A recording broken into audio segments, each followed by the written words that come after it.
जय श्री कृष्णा। राधे राधे। आइए सुनते हैं सफला एकादशी व्रत कथा।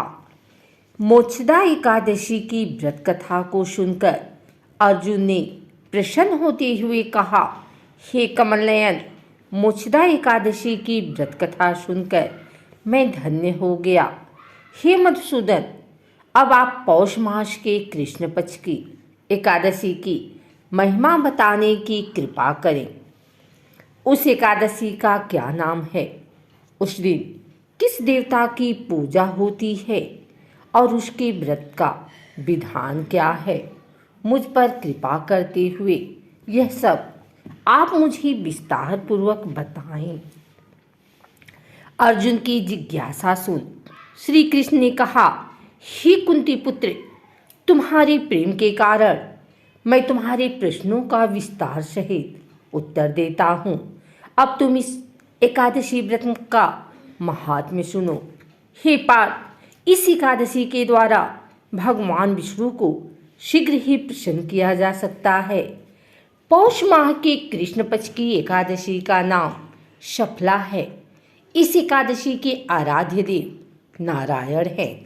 इस एकादशी के दिन श्रीमन नारायण जी की विधि के अनुसार श्रद्धापूर्वक पूजा करनी चाहिए। हे पांडुनंदन, इसे सत्य जानो कि जिस तरह नागों में शेषनाग, पक्षियों में गरुड़, ग्रहों में सूर्य चंद्र, यज्ञों में अश्वमेध और देवताओं में भगवान विष्णु श्रेष्ठ हैं, उसी प्रकार व्रतों में एकादशी व्रत श्रेष्ठ है। हे अर्जुन, एकादशी का व्रत करने वाले व्यक्ति भगवान श्री हरि को अति प्रिय है। इस एकादशी में नींबू, नारियल, नैवेद्य आदि अर्पण करके भगवान नारायण की पूजा करनी चाहिए। मनुष्य को 5 सहस्त्र वर्ष तपस्या करने से जिस पुण्य का फल प्राप्त होता है, वही पुण्य श्रद्धापूर्वक रात्रि जागरण सहित सफला एकादशी का उपवास करने से मिलता है। हे कुंती पुत्र, अब तुम सफला एकादशी की कथा ध्यान पूर्वक सुनो। प्राचीन समय में चंपावती नगरी में महिष्मान नामक एक राजा राज्य करता था। उसके 4 पुत्र थे। उसका सबसे बड़ा लुम्पक नाम का पुत्र महापापी और दुष्ट था। वह हमेशा पर स्त्री गमन में तथा वेश्याओं के यहाँ जाकर अपने पिता का धन व्यय किया करता था। देवता, ब्राह्मण, वैष्णव आदि सुपात्रों की निंदा करके वह अति प्रसन्न होता था। सारी प्रजा उसके कर्मों से बहुत दुखी थी, परंतु युवराज होने के कारण सब चुपचाप उसके अत्याचारों को सहन करने को विवश थे और किसी में भी इतना साहस नहीं था कि कोई राजा से उसकी शिकायत करता, परंतु बुराई अधिक समय तक पर्दे में नहीं रहती। एक दिन राजा महिष्यमान को लुम्पक के कुकर्मों का पता चल ही गया। तब राजा अत्यधिक क्रोधित हुआ और उसने लुम्पक को अपने राज्य से निकाल दिया। पिता द्वारा त्यागते ही लुम्पक को और सभी ने त्याग दिया। अब वह सोचने लगा कि मैं क्या करूं, कहाँ जाऊं। अंत में उसने रात्रि को पिता के राज्य में चोरी करने की ठानी।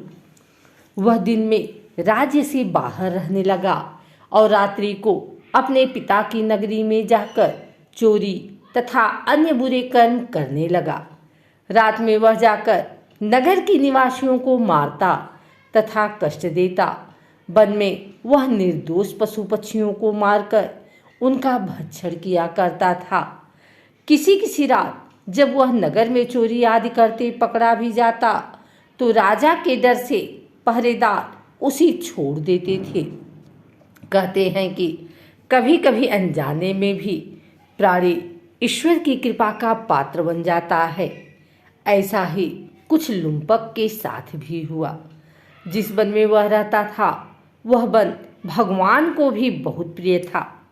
उस वन में एक प्राचीन पीपल का वृक्ष तथा उस वन को सभी लोग देवताओं का क्रीड़ा स्थल मानते थे। वन में उसी पीपल के वृक्ष के नीचे महापापी लुम्पक रहता था। कुछ दिन बाद पौष मास के कृष्ण पक्ष की 10वीं के दिन वस्त्रहीन होने के कारण लुम्पक तेज ठंड से मूर्छित हो गया। ठंड के कारण वह रात को सो न सका और उसके हाथ पैर अकड़ गए। वह रात बड़ी कठिनता से बीती, किंतु सूर्य के उदय होने पर उसकी मूर्छा नहीं टूटी। वह ज्यों का त्यों पड़ा रहा। सफला एकादशी की दोपहर तक वह पापी मूर्छित ही पड़ा रहा। जब सूर्य के तपने से उसे कुछ गर्मी मिली, तब दोपहर में कहीं उसे होश आया और वह अपने स्थान से उठकर किसी प्रकार चलते हुए वन में भोजन की खोज में फिरने लगा। उस दिन वह शिकार करने में असमर्थ था, इसलिए पृथ्वी पर गिरे हुए फलों को लेकर पीपल के वृक्ष के नीचे गया।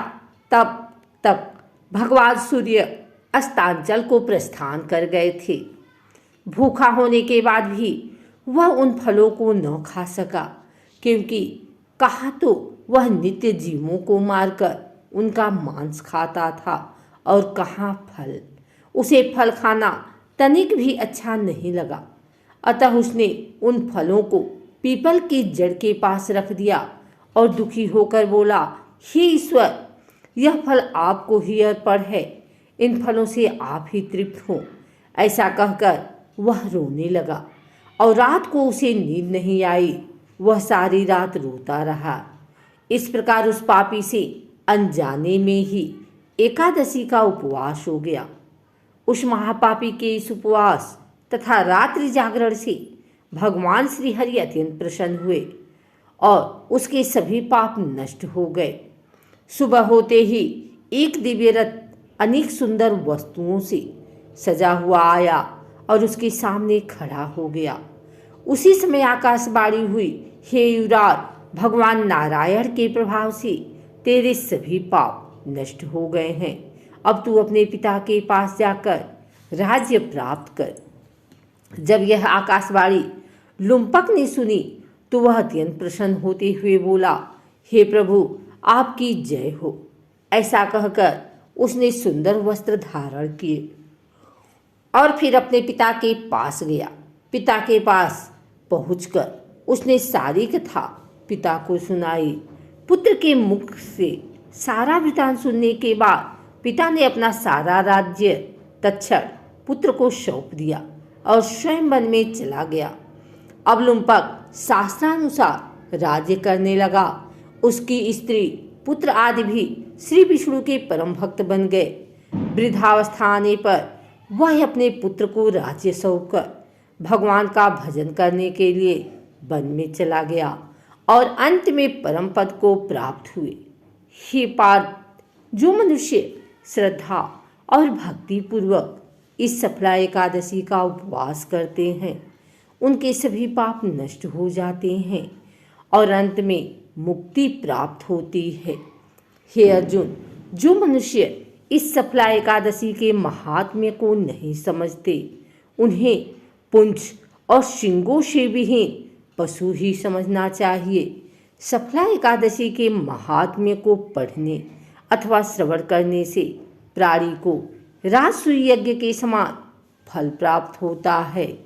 यह सफला एकादशी की कथा हमें भगवान के अति कृपालु होने का भान कराती है। यदि कोई मनुष्य अज्ञानवश भी प्रभु का स्मरण करे तो उसे पूर्ण फल की प्राप्ति होती है।